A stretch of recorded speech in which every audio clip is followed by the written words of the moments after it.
कहाँ जा रही हो? परवीन के घर। जरूरत नहीं है, मना किया था ना घर से निकलने से।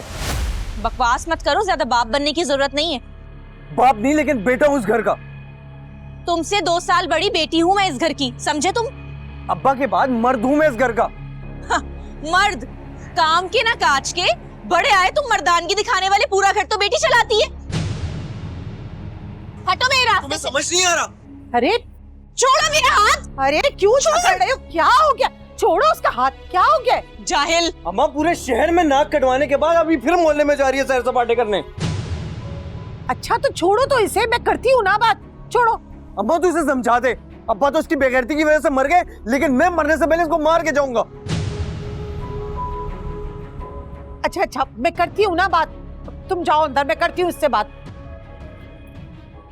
या अल्लाह, बात सुनो, तुम अपने करतूतों की वजह से अपने बाप को तो खा गई, अब भाई के पीछे भी पड़ गई हो। हमेशा आप मुझे ही बोलती है, कभी भी उसको कुछ नहीं कहती। अरे वो लड़का है, मर्द है उसको। हाँ तो मर्द है तो क्या अम्मी, आसमान से उतरा है क्या? मर्द आसमान से आते हैं और बेटियां जमीन से उगती हैं। बकवास मत करो। कौशल तो अपने घर चली गई, कल को तुम भी अपने ससुराल चली जाओगी। अरे ये रोशन ही तो है जो मेरा सहारा बनेगा। तो अभी भी कौशल आप ही घर चलाती हैं, आपका ये नकारा बेटा नहीं चलाता। कौशल चला रही है ना, तुम तो नहीं चला रही हो। जब अपने ससुराल चली जाओ और मेरा घर चलाओ ना, जब ताना देना मुझे ये तुम।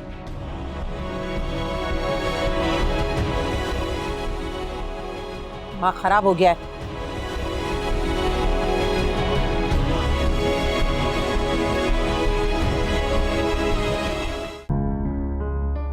अभी मुझे कुछ समझ ही नहीं आ रहा, मैं क्या करूं, कहाँ जाऊं?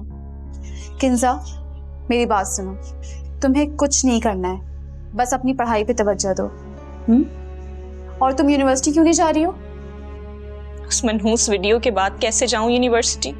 मजाक बनकर रह गई हूं मैं वहां।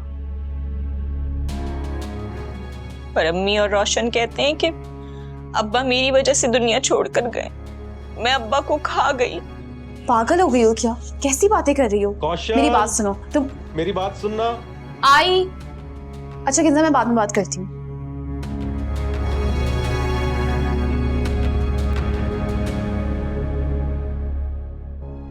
मेरी जिंदगी एक मजाक बन गई है। यूनिवर्सिटी नहीं जा सकती, दोस्त नहीं है कोई, रोशन घर से निकलने नहीं दे रहा, अब्बा मेरी वजह से चले गए। या अल्लाह, मैं कहाँ जाऊं? ऐसी जिंदगी जीकर क्या करूंगी? बेहतर है कि मैं मर ही जाती हूँ।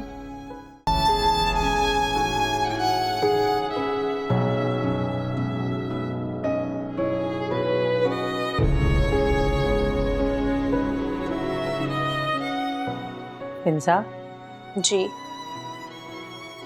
वो मैं ये कह रही थी कि कल रशीद मामू आने का कह रहे हैं। अच्छा। देखो बेटा, तुम्हारे अब्बा ने सारी जिंदगी कमाया नहीं, लेकिन फिर भी एक मर्द का सहारा तो था ना। अब वो तो रहे नहीं। और देखो, रशीद मेरे भाई हैं, मगर क्या? तुम तो जानती हो ना कि ये घर रशीद भाई का है, और मुझे डर है कि वो कहीं ये घर खाली करने का ना कह दे।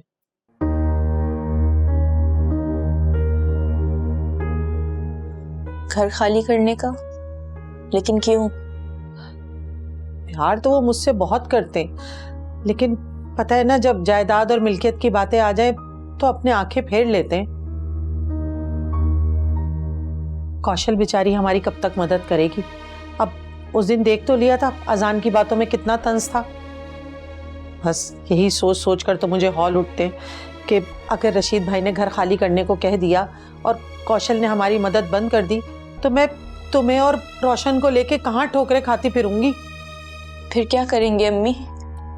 बस मैं तो यही सोच रही थी कि मैं कल रशीद भाई से कहूँगी कि वो मेरे रोशन को कोई छोटी मोटी नौकरी दिला दें और ये घर मेरे नाम कर दें।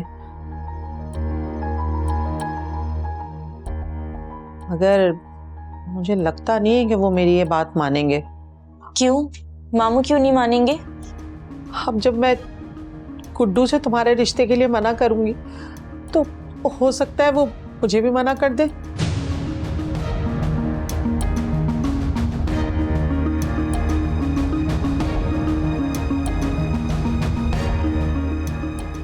बस बेटा, मुझे तो ऐसा लगता है कि तुम्हारे अब्बा की तरह ना परेशानियां देखते देखते एक दिन मुझे भी हार्ट अटैक आ जाएगा।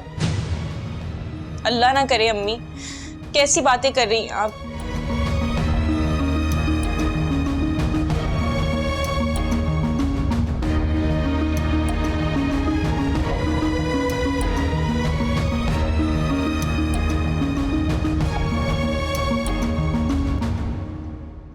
मैं तो अपनी जिंदगी वैसे ही खत्म करने का सोच रही थी।